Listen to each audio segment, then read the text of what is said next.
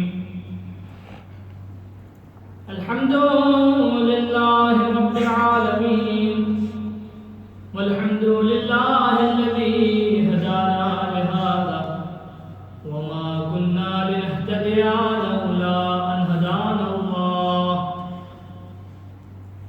والحمد لله الذي لم يتخذ صاحبة ولا ولدا ولم يكن له شريك في الملك ولم يكن له ولي من الذل وكبره تكبيرا.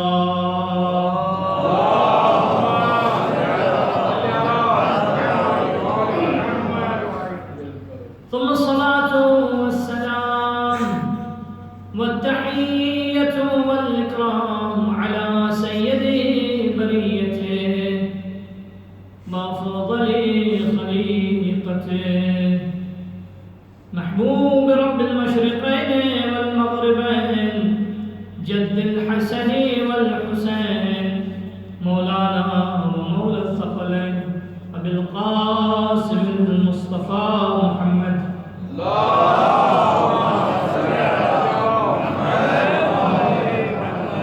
وعلى آل بيته الطيبين الطاهرين المعصومين المنتجبين المطهرين الذين أذهب الله عنهم الرجس وطهرهم تطهيرا.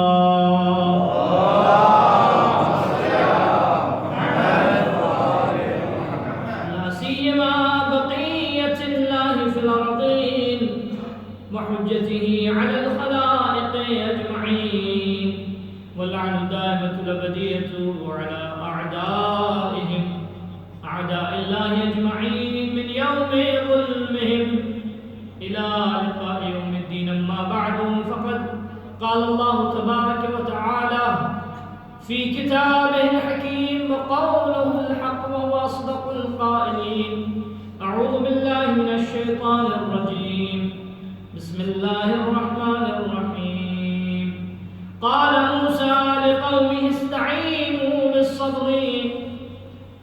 استعينوا بالله واصبروا إن الأرض لله يورثها من يشاء من عباده والعاقبة للمتقين. صدق الله وصدق رسوله الكريم والأئمة المعصومون. ذو محمد وآل محمد.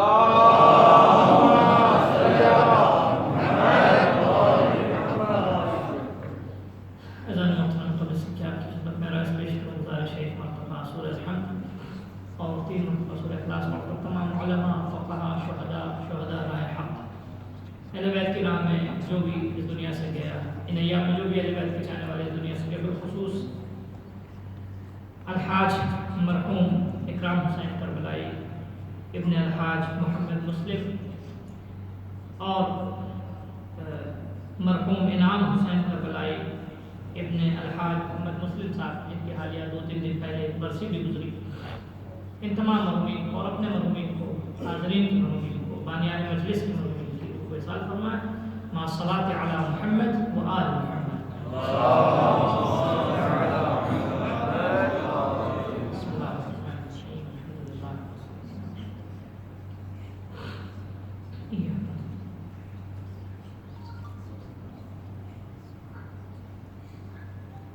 بسم اللہ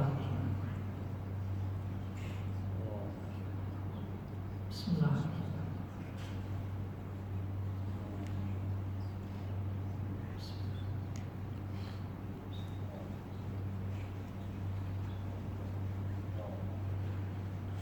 درود پر محمد و آل محمد.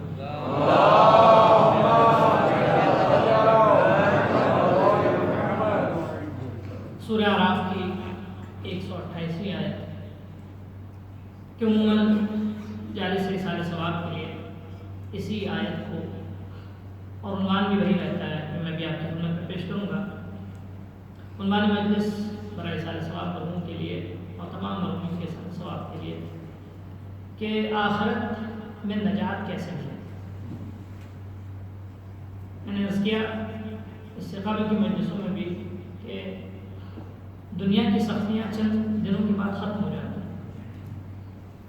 انسان کبھی بھی اللہ کا صاف فیصلہ ہے قرآن مجید کا، اِنَّ مَعَ الْعُسْرِ یُسْرًا۔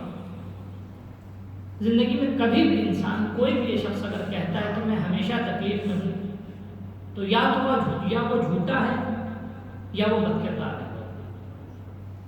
یہی دو سبب ہوتے ہیں۔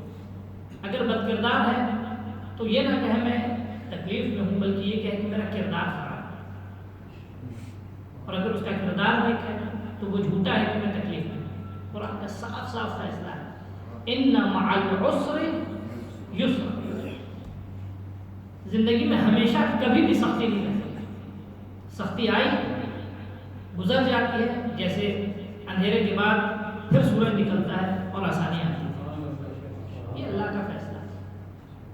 کبھی بھی زندگی میں جتنے بھی لوگ، یہ تمام حالات اللہ کا فیصلہ ہے۔ کبھی بھی کسی کی ایک حالت ہمیشہ باقی نہیں رہتی، مگر یہ کہ وہ اس شرط کے مطابق ہو کہ جو اللہ نے معین کی۔ مثال کے طور پہ ظالم یہ سمجھتے کہ ہمیشہ میرا اقتدار باقی رہے گا، تو ایسا ہرگز نہیں ہو سکتا۔ گنہگار یہ سوچ لے کہ میں ہمیشہ اس حال میں خوش رہوں گا، ہرگز ایسا نہیں ہو سکتا۔ ظلم کا خاتمہ، گناہ کا خاتمہ، اس کا انجام بہت بڑا ہوتا ہے۔ آپ نے دیکھا، میں آج کا حدیث آپ کی خدمت میں پیش کروں گا کہ جو قابل غور ہوگی، اس کو اپنے ساتھ رکھیے گا انشاءاللہ۔ دنیا میں چند لوگ بہت ظالم ہوتے ہیں، ان سے بڑا کوئی ظالم نہیں ہوتا۔ ظلم کی انتہا کرتے ہیں۔ ان میں سے فرعون، نمرود، یہ وہ لوگ تھے کہ جنہوں نے ظلم کی انتہا کی، لیکن اتنے بڑے بڑے ظالم کو اللہ نے اس خاموشی سے ختم کر دیا کہ ان کا اثر بھی ختم ہو گیا۔ فرعون کو اس طرح ختم کیا کہ وہ اپنی پکار بھی لوگوں تک نہیں پہنچا پایا۔ پانی میں ڈوب گیا، ڈوبنے والا شخص جو ہے لاکھ چیخے، اس کی چیخ کو کوئی سن نہیں سکتا۔ نمرود کو بھی اللہ نے اسی طرح ختم کیا۔ تو جتنے بھی ظالم ہیں، کبھی بھی ایک حالت ہمیشہ باقی نہیں۔ آج کے بھی نمرود، آج کے بھی حامان، آج کے بھی فرعون اپنے ہوش میں آتے ہیں کہ ان کا ظلم جو ہے، یہ مستی ان کی چند دنوں کے بعد ختم ہو جائے گی۔ اور اس قدر ذلیل و خوار ہوں گے وہ، میں اپنی مندر کی طرف دیکھ رہا ہوں، اس قدر ذلیل و خوار ہوں گے وہ کہ اپنا منہ چھپا نہیں پائیں۔ اب آپ سوچیے، جو شخص اپنے حمام خانے میں، اپنے حمام میں سونے کی ٹوٹیاں لگاتا تھا، وہ چوہے کے بل میں جا کر چھپا۔ اس سے بڑی عبرت تاریخ کو کیا مل سکتی ہے؟ تاریخ کے لیے اس سے بڑی عبرت ہے؟ 30 سال سے ایک بچہ جو ہے آنکھ بند کر کے بولے تو آج کے دن 30 سال نکل جاتا ہے۔ کتنا دن ہوا، کتنے خون بہا ہوئے، کتنے بچوں کو مارا، سونے، آپ سوچیے۔ تو جتنے بھی لوگ ہیں، یہ اللہ کا صاف صاف فیصلہ ہے۔ اور ہر فرد کو ضروری یہ ہے کہ جیسے نماز پڑھتے ہیں، روزہ رکھتے ہیں، فرائض انجام دیتے ہیں، ان تمام کاموں کے ساتھ ساتھ اللہ کے وعدوں پہ پورا یقین رکھیں۔ اس سے کیا ہوتا ہے، انسان کی ایمان کو کبھی کبھی کمزوری آتی ہے، حالات دیکھ کے، بیماریاں دیکھ کے، موت دیکھ کر ایمان سے۔ ابھی کیسے حالات خراب ہیں، فرض کیجیے خاص کر بڑے صغیر میں، ہندوستان میں، تو بہت سے لوگوں کے ایمان میں تذبذب ہے، بار بار آسمان کی طرف نگاہ جاری، بار بار آسمان کی طرف نگاہ جاری۔ لیکن اس چیز کو ذہن میں رکھیے گا، سب سے پہلے اللہ کے تمام وعدوں پہ یقین کامل رکھیں۔ اگر آپ کو یقین نہیں ہے تو اس سے پہلے جن لوگوں نے ان وعدوں سے فائدہ اٹھایا ان سے جا کے پوچھیں۔ جتنے بھی وعدے اللہ نے کیے، ہر وعدے کو اللہ نے پورا کیا۔ کسی بھی وعدے کو اللہ نے جو ہے بس شرط یہ کہ اللہ کا وعدہ کبھی کبھی ممکن ہے کہ ایک لمحے میں پورا ہو جائے، کلمح البصر او اقرب، اور کبھی کبھی ایک طول عمر چلی جاتی ہے، لیکن اللہ کا وعدہ پورا ہو سکتا ہے، لیکن وعدے کو پورا کرنے کی جو شرط ہے وہ ہم فراہم کریں گے، اور شرط اللہ نے ہمارے ہاتھ میں وہ آیت میں آپ کی خدمت میں پیش کروں گا۔ تو ایک اللہ کے جتنے بھی وعدے اللہ کبھی بھی اسے ٹکرائے نہیں، اللہ کے وعدوں پہ یقین۔ دوسری چیز کہ ہمیشہ تاریخ رہنے والی ہے، انما العسر یسرا، ہر سختی کے بعد آسانی ہے۔ تیسری چیز ہے کہ انسان کو اپنے اعمال کا جائزہ لینا چاہیے۔ کبھی کبھی تکلیفیں، درد، مشکلات اکثر امتحان ہوتا ہے اللہ کا، اور کبھی کبھی نتائج اور آثار ہوتے ہیں گناہوں کے۔ تو اس لیے انسان کو اپنا محاسبہ بہت کرنا چاہیے، ضرور ہے۔ اب میں اپنی منزل کی طرف آتا ہوں۔ قرآن کی آیت جو سورہ اعراف کی 128ویں آیت کہ سختیاں ہیں زندگی میں، تکلیفیں ہیں، پریشانیاں ہیں، تو یہ تکلیفیں، پریشانیاں، سختیاں گزر جائیں گی، لیکن اصل جو تکلیف جو ہمیشہ باقی رہنے والی ہے، جو ہمیشہ سمانا ہے، وہ آخرت کی تکلیف ہے، وہ قبر کی تکلیف ہے۔ انسان کو کوشش یہ کرنی چاہیے کہ اس تکلیف سے کیسے آزادی مل جائے۔ میں ایک روایت آپ کو پہلے ایک روایت کا حصہ ہے وہ پڑھتا چلوں، امام کاظم علیہ السلام کی تفصیلی روایت۔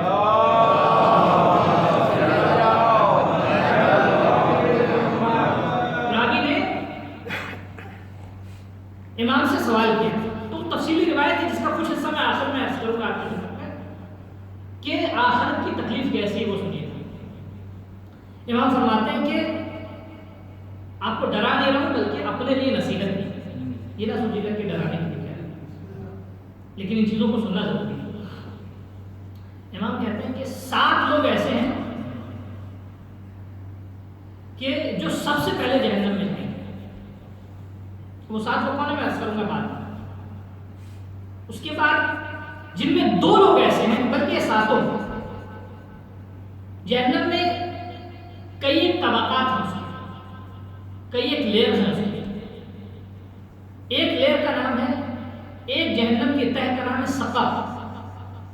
قرآن مجید کہتا ہے ما سلککم فی سقر، جہنم میں جو لوگ جائیں گے اہل بہشت اوپر سے ان سے پوچھیں گے کہ تم سقر میں کیوں گئے، تو پھر وہ قرآن کی آیت ہے، آپ اس آیت کو دیکھیے گا، اور انہوں نے چند سبب بتائے کہ یہ ہم یہ نہیں کرتے تھے، یہ نہیں کرتے تھے، یہ نہیں کرتے تھے، اس لیے ہم سقر میں۔ تو جتنے لوگ بھی سقر میں جائیں گے ان میں 7 لوگ سب سے پہلے سقر میں جائیں گے۔ وہ کون 7 لوگ ہیں یہ میں عرض کروں گا بعد میں، پہلے سقر ہے کیا یہ سنیے، اور پھر اس سے اندازہ ہوگا کہ دنیا کی تکلیف کتنی جلدی ختم ہو جاتی ہے، اور دنیا کی تکلیف ہیج ہے۔ امام فرماتے ہیں کہ سقر جہنم کا وہ حصہ ہے کہ جس کی لہک اور دہک جو ہے اس کو اللہ نے کور کر رکھا ہے، چھپا رکھا ہے۔ اگر ایک ذرے سے ذرے برابر سوراخ کی مقدار بھر اللہ اسے سانس لینے کی اجازت دے دے، اللہ نے اسے اجازت نہیں دی، اگر ذرے برابر سوراخ جو ہوتا ہے اس برابر اگر اللہ سقر کو سانس لینے کی اجازت دے دے تو دنیا کا ایک ذرہ بھی باقی نہیں رہے گا مگر یہ کہ جل کے خاک ہو جائے گا۔ اسے کہتے ہیں سقر، اسے کہتے ہیں سقر۔ اس کے بعد اس دہتی آگ میں اللہ نے وہ لوگ جو اس میں ڈالے جائیں گے، وہ لوگ جو اس میں ڈالے جائیں گے اس دہتی آگ میں، ان دہتی آگ کے ساتھ ساتھ اللہ نے ایک زہریلے سانپ کو بھی، افعی کہتے ہیں اژدہا، ایک اژدہے کو اس میں رکھا ہے کہ جو مسلسل اس کی آگ نہ صرف آگ کی خاصیت ہے، آگ اتنی بدبودار ہوگی، اتنی تکلیف دہ ہوگی، اتنا تعفن ہوگا اس میں کہ اس میں جو لوگ آگ سے جلیں گے اس کے ساتھ ساتھ صرف اس کا تعفن جو ہے وہ مرنے کے لیے کافی ہوگا اور اذیت کے لیے کافی ہوگا۔ اور جو اس میں جو افعی ہے، اژدہا ہے، وہ مسلسل انہیں ڈسے گا اور جلیں گے یہ مرنے کے بعد، جب مر کے جل یعنی جب جل کے بالکل خاک ہو جائیں گے تو قرآن کی دوسری آیت کہتی ہے کلما نضجت جلودہم بدلناہم جلودا آخر. جیسے ان کی کھا دی مرنا ہوتا ہے، آدمی کو کاٹ دیجیے مار دیجیے تو آدمی مر جائے، سانس ختم ہو جائے. اس میں اتنی تکلیف کے بعد بھی مرنا چاہیں گے بھی تو موت نہیں آئے، کیونکہ ملک الموت کو اللہ وہاں سے ہٹا دے. اس کے بعد جب جل کر جیسی کھاد جل جاتی ہے تو اس کا سینس ختم ہو جاتا ہے، احساس ختم ہو جاتا ہے. جیسے احساس ختم ہوتا ہے تکلیف نہیں ہوتی. ٹھیک ہے، خدا پھر ایک نئی کھاد عطا کرے گا، نئی پوست عطا کرے گا کہ پھر اسی طرح جلے اور تکلیف کا احساس کرے. تو کیا کریں، یہ ہے سقر. اب اس میں کون لوگ ڈالے جائیں گے میں اس کروں آپ کی خدمت میں. اب بتائیے آخرت کا عذاب سخت ہے یا دنیا کی سختیاں آسان؟ یہ ایک سفر ہے. خدا ہم سب کو اس آخرت کے عذاب سے بچائے. تو اس کی آیت میں بتا دوں، پھر اس کے بعد نجات کے کیا کیا راستے. وہ 4 چیزیں آپ کی خدمت میں عرض کریں. ایک سوال پڑھ دوں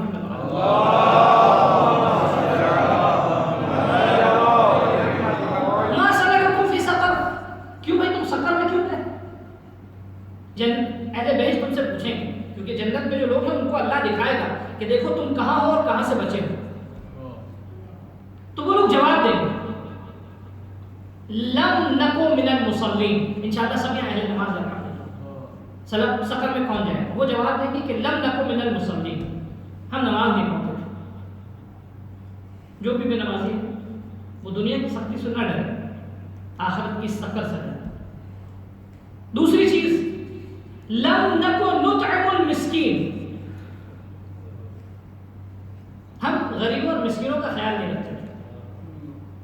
عزیزوں پہلے عرض کرتا، میں نے 12 عرض کیا، غریبوں اور مسکینوں کے لیے پیسے سے زیادہ دل چاہیے. پیسے کی کثرت سے زیادہ دل چاہیے. آپ کو پیسہ نہ ہو کوئی مسئلہ نہیں، جس کے پاس پیسہ نہ ہو دل ہو تو وہ اگر خود نہیں دے گا تو کہیں نہ کہیں سے ضرورت مند کے لیے راستہ فراہم کرے گا. مسکینوں کے لیے پیسہ نہیں چاہیے. بہت سے لوگ پیسے والے ہیں لیکن جیب تک ہاتھ نہیں جاتا. پیسے سے زیادہ دل چاہیے. کنا لم نکن نطعم المسکین، ہمارے سامنے لوگ بھوکے مر رہے تھے، ہمارے علاقے میں لوگ بھوکے مر رہے تھے، ہمارے گھر کے اطراف میں لوگ بھوکے مر رہے تھے. ٹھیک ہے، لیکن ہمارے دل میں کوئی احساس کی کروٹ ہی نہیں تھی، ہمیں تکلیف ہی نہیں ہوئی، ہم نے کبھی کوشش ہی نہیں کی. مقدار ضروری نہیں ہے. اگر آپ ایک شخص کا پیٹ بھر سکتے ہیں، ایک گھر کا پیٹ بھر سکتے ہیں، کم سے کم اللہ کے سامنے آپ کے ایک شخص کو تو لے جا سکتے ہیں. خدایا میں شاید کا مقدار نہیں، میرے پاس جو تھا میں لے کر آیا. تو لم نکن نطعم المسکین، ہم مسکین کو کھلاتے تھے، مسکین کی غربت پروری نہیں کرتے تھے. جب جو بھی میرے پاس تھا میں نے اس کا خیال کافی تھے. وَكُنَّا نَخُوضُ مَعَ الْخَائِضِينَ، جو لوگ جھوٹ، گناہ، مکر، فریب، غیبت، تہمتوں میں رہتے تھے ہم ان کے ساتھ رہتے تھے، ان کی شاباشی کرتے تھے. یہ 3 بنیادی سبب ہے حضور سقر میں جانے کا، یعنی عام لوگوں کے لیے. اب اور کو کون کون سے جائیں گے یہ اصل میں انشاءاللہ روایت آپ کی خدمت میں کروں گا. شاید پوری روایت نہ پڑھ پاؤں، کچھ حصہ آپ کی خدمت میں کروں گا. اس کا ایک سوال پڑھوں گا.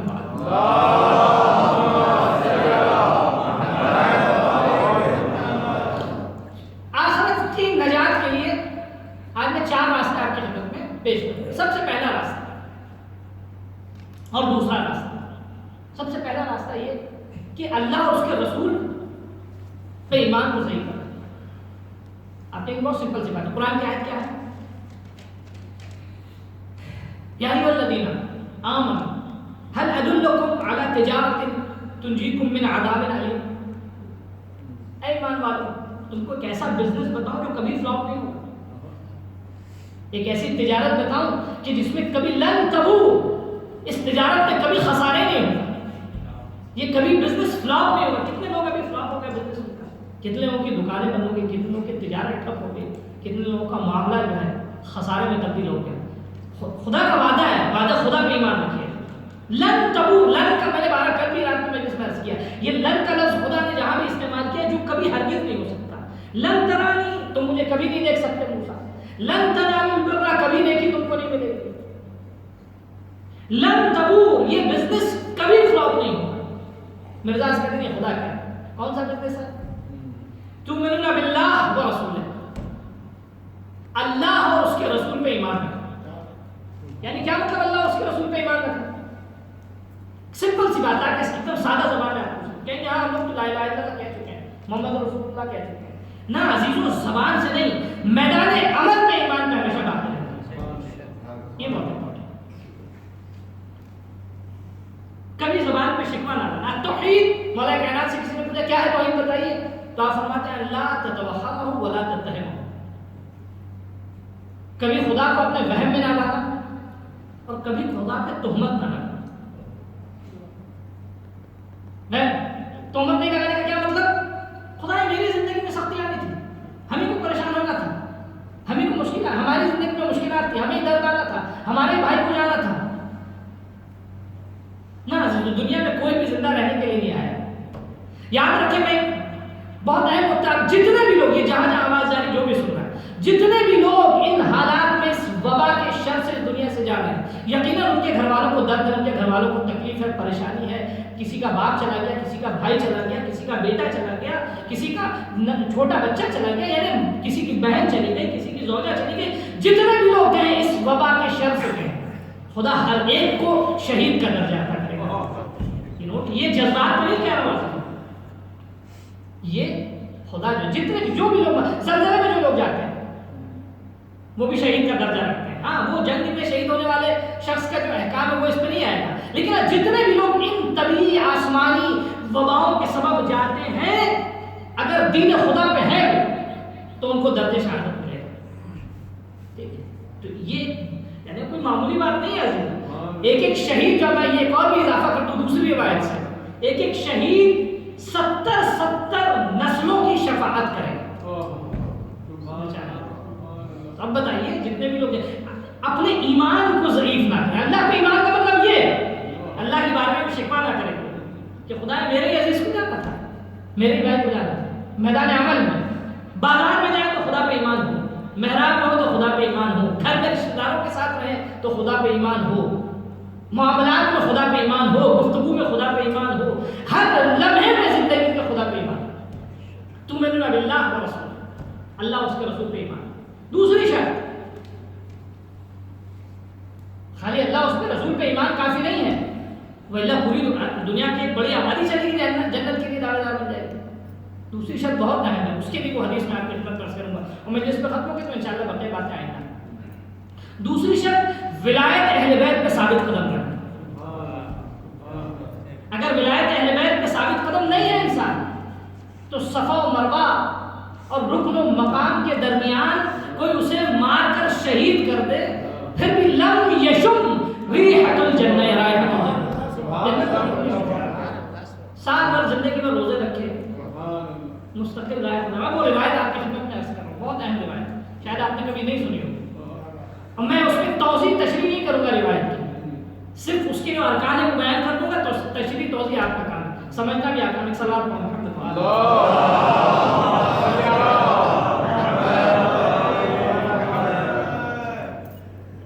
امام باقر علیہ السلام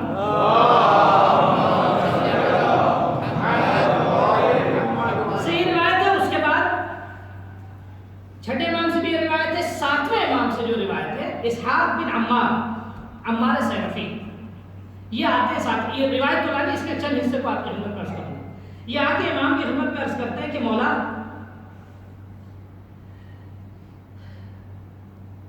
آپ کی جد سے ایک روایت سنی ہے. کیا روایت ہے کہ راوی نے پوچھا کہ سب سے پہلا شخص جہنم میں کون جائے گا؟ تو امام نے فرمایا کہ سب سے پہلے ابلیس جائے گا. اور حساس روایت ہے عزیزوں، سمجھنا آپ کا کام ہے. میں تشریح کی ایکسپیکٹیشن اسے نہ رکھیے گا، تو توقع نہ رکھیے کہ میں تشریح کروں. ہمیں سب سے پہلے ابلیس جائے گا اور 2 لوگ جائیں گے. تو اب راوی جو ہے وہ یا تو ہمارا جیسا مزاج رکھتا تھا، لیکن اس کی کیوریوسٹی جسے کہتے ہیں نا کہ بھئی قریب یہ 2 ہیں. ٹھیک ہے، تو اسحاق بن عمار سیرفی جو ہیں کہتے ہیں میں نے امام کاظم علیہ السلام کی خدمت میں کہا کہ مولا وہ دونوں کون ہیں ذرا بتائیے. دیکھیں امام بھی جو ہے وہ کیا نام ہے اپنے زمانے میں حکمت کمال میں نبی کا جانشین ہوتا ہے. کوئی بھی بات امام ایسی نہیں کریں گے کہ جس سے کل تاریخ اس سے سوء استفادہ کر سکے. ہاں لیکن جتنے بھی عقل مند ہوں گے وہ سمجھ جائیں گے. آپ کوئی بھی بات کہیے یہاں کسی کے سامنے, اگر آپ صاحب شعور صاحب عقل ہیں ٹھیک ہے, تو آپ کا خطاب وہی سمجھے گا جو عقل رکھتا ہے. امام نے یہ خطاب عقل مندوں کے لیے کیا, جس کے پاس عقل ہوگی وہ سمجھ جائے گا. تو مولا یہ بتائیے کہ وہ دونوں کون ہیں؟ میں نے تو بہت کچھ سنا ان دونوں کے بارے میں, میں چاہتا ہوں آپ بھی بتائیے. تو امام نے مستقل کنارے سے بات کی, کہا کہ پہلے کی مثال جو ہے وہ بنی اسرائیل کے گوسالے کی ہے, اور دوسرے کی مثال سامری کی. سامری نے گوسالے کے ذریعے تو لوگوں کو گمراہ کیا تھا, ٹھیک, گوسالے میں آواز جان دی تھی, وہ بول رہا تھا, اور بنی اسرائیل گمراہ ہو گیا. جناب اسحاق بن عمار سیرفی کہتے ہیں کہ مولا تھوڑی اور وضاحت کر دیں. فرماتے ہیں کہ امام فرماتے ہیں قسم خدا کی ان دو لوگوں نے کچھ لوگوں کو مسیحی بنایا, کچھ لوگوں کو یہودی بنایا, کچھ لوگوں کو مجوسی بنایا. عمار سے اسحاق کہتے ہیں, اسحاق بن عمار کہتے ہیں مولا تھوڑی اور وضاحت کر دیں. تو جو چاہتا اب سنیے امام نے جو وضاحت کی یہ بہت امپورٹنٹ ہے. اس کے بعد اب شاید ضرورت نہیں تھی کچھ اور پوچھنے کی. امام فرماتے ہیں کہ تین لوگ ایسے ہیں, تین گروہ ایسا ہے کہ خدا کبھی بھی ان کی طرف نگاہ رحمت سے نہیں دیکھے. تین گروہ ایسے ہیں. ان تین گروہ میں یہاں ان کا اخلاقیات سے تعلق نہیں ہے, ان کا اعمال سے تعلق نہیں. تین گروہ وہ ہیں کہ جن کا تعلق عقیدے سے. تو جو چاہتا کبھی بھی خدا ان کی طرف نگاہ رحمت سے نہیں دیکھے گا, کبھی بھی خدا انہیں پاک نہیں کرے گا, اور ان کے لیے اللہ نے دردناک عذاب کو مہیا کر رکھا ہے. جناب اسحاق کہتے ہیں خدا آپ پہ میں فدا جاؤں مولا, خدا آپ کو میرا فدیہ قرار دے, بتا دیجیے کون ہے. بھی احساس ہے. امام فرماتے ہیں کہ وہ شخص کہ جو اللہ کی طرف سے مقرر کردہ امام کی امامت کا انکار کرے. وہ شخص جو اللہ کی طرف سے مقرر کردہ امام کی امامت کا انکار کرے, یا وہ شخص کہ جسے امامت نہ ملی ہو خدا کی طرف سے اور وہ امامت کا مدعی ہو جائے. بس ختم ہو گئی بات. تو اب کیا چاہیے صاحب, امام سے کیا پوچھنا. اب تاریخ سب کچھ سال یعنی سمجھیے 300 سال کہیے 1400 سال کہیے, پوری تاریخ کا خلاصہ امام کاظم علیہ السلام نے اس دو جملے میں کر دیا کہ جس کو اللہ کی طرف سے امامت نہ ملی ہو, وہ امامت کا دعوے دار ہو, تو ہرگز خدا اس کی طرف نگاہ رحمت نہیں کرے گا. عزیزوں, جس کو رحمت نہیں ملتی تو اس کو رضا بھی کبھی نہیں میسر ہو سکتا. ایک سوال پڑھا محمد والا.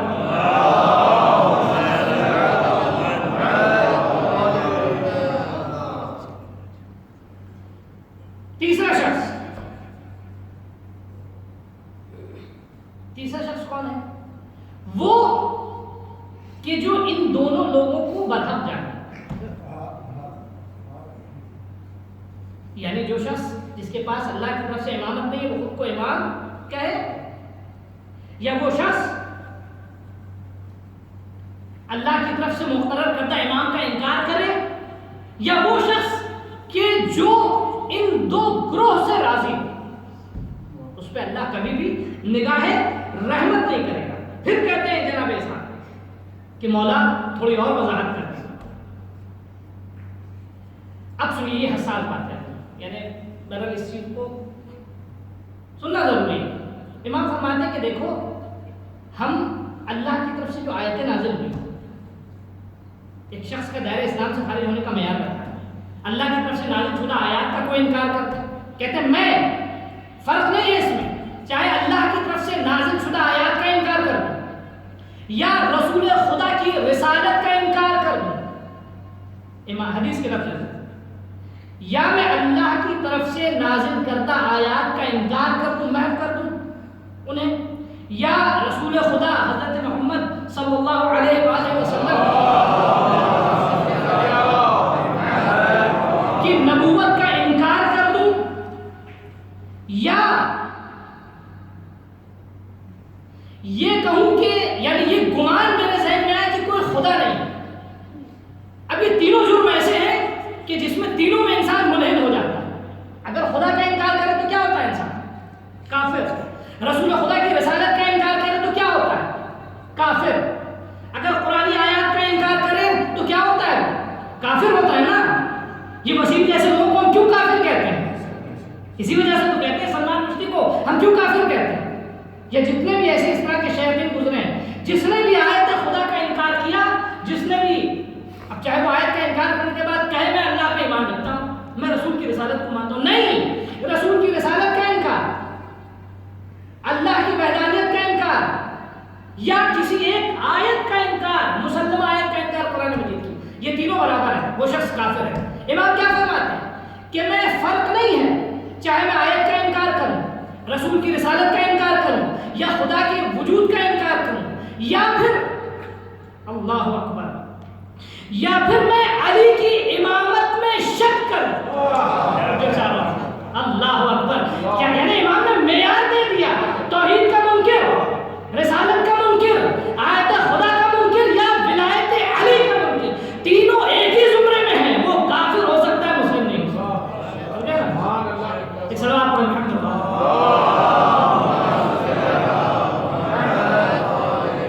اب نہیں سمجھ, اب شاید کسی چیز کی ضرورت ہی نہیں, امام نے معیار دے دیا. تو آخرت کی نجات کے کیا, بس میں مجلس ختم کروں, آخرت کی نجات کے لیے کیا ہے, ہمیں سقر سے بچنا ہے, اس کے لیے ہمیں جو کوشش کرنی کرنی انشاءاللہ. اور وہ تین قرآن کی آیت کو پڑھیے گا, دیکھیے گا, گوگل میں سرچ کیجیے گا کہ قرآن میں سقر کا لفظ کہاں, کون کون سے لوگ سقر میں جائیں گے. اللہ ہمیں شر سے محفوظ رکھے انشاءاللہ. اذان ہوتا ہوں, بس چند جملے مسائل کے. جمعہ کا دن ہے, آج تاریخ کون سی ماننا, 9 شوال. میں آپ سے سوال پوچھوں, کسی گھر میں اگر کسی کا انتقال ہو جاتا ہے تو دوسرے دن اس گھر کے کیا حال رہتا ہے؟ جمعہ کا دن, چلیے امام زمانہ کی بارگاہ میں چلتے ہیں.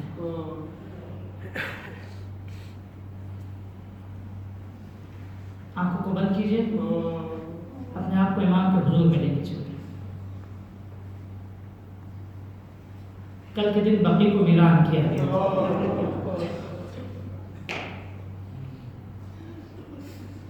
امام زمانہ میں چلتے ہیں, کہتے ہیں مولا معافی چاہیں کہ ہم آپ کی خدمت میں تعزیت پیش نہ کرتے.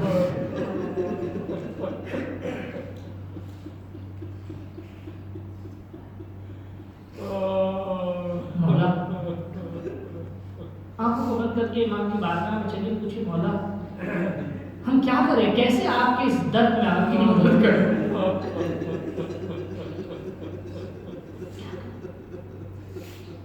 مولا ہمیں تو آپ کے جد علی مرتضیٰ کا ایک جملہ یاد آتا ہے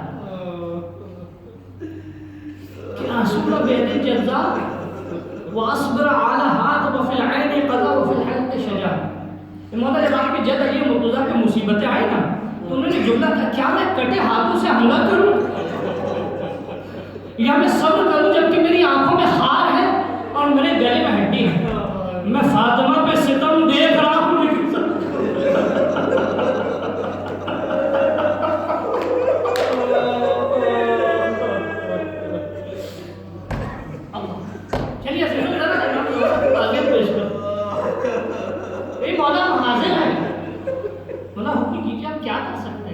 ہم تو ایک اینٹ بھی نہیں لگا سکتے بقی کی ویران قبروں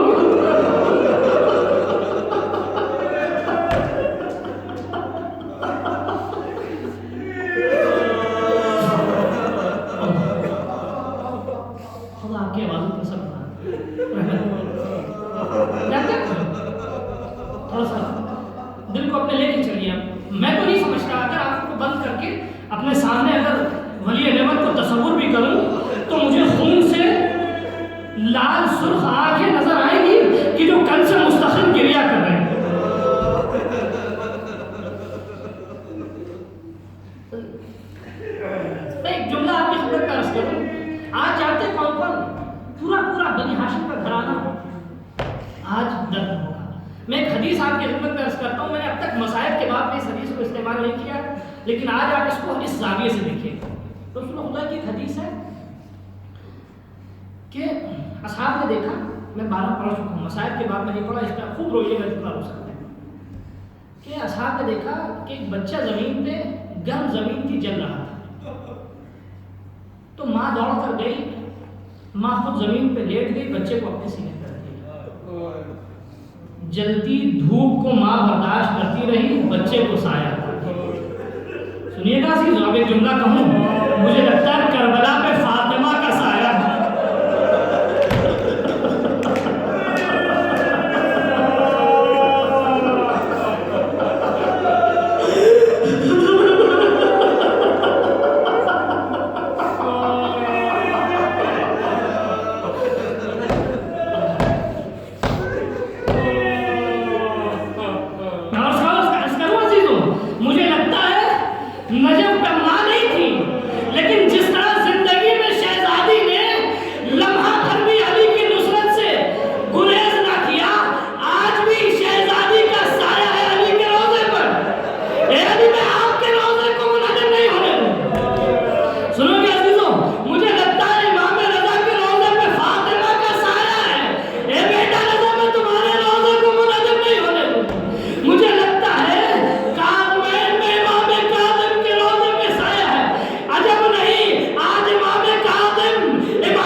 تمام اہل بیت کے چاہنے والے جو اس دنیا سے گئے ہیں، یوم جمعہ جو ان ایام میں دنیا سے گئے، خاص کر مرحوم مغفور جن کے لیے اس مجلس سے سارے ثواب کو برپا کیا گیا، اور تمام حاضرین کی مرحومین کہ جو اس دنیا سے گئے ہیں، خدایا تمام لوگوں سے اپنی قبر اور آخرت کی سختیوں کو کم فرما، خدایا تمام مرحومین کی درجات کو بلند فرما، خدایا دنیا کو اس وبا کے شر سے پاک فرما، خدایا ہم گنہگار ہیں، ہم تیری بارگاہ میں گڑگڑا ہیں، ہمارے پاس یہ آنسو ہے، یہ مجلس ہے، یہ ذکر ہے، خدا ان کا واسطہ دے ہیں، اس بیماری کے شر کو ہم سے دور فرما، ہم اہل بیت کے چاہنے والوں کو محفوظ رکھ،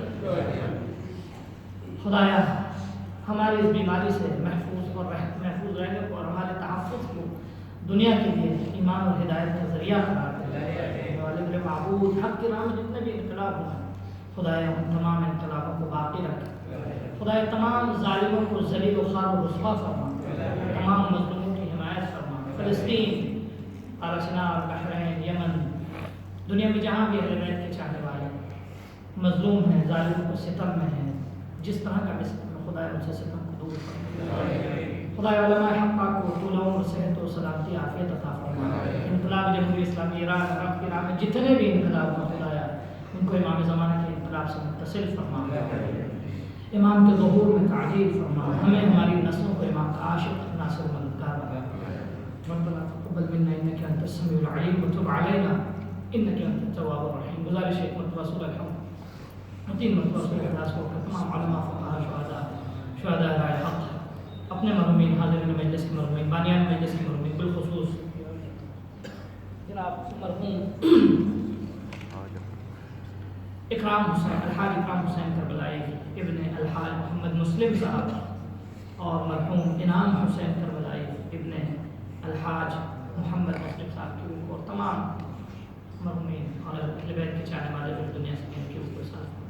بسم اللہ الرحمن الرحیم۔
حضرت خیر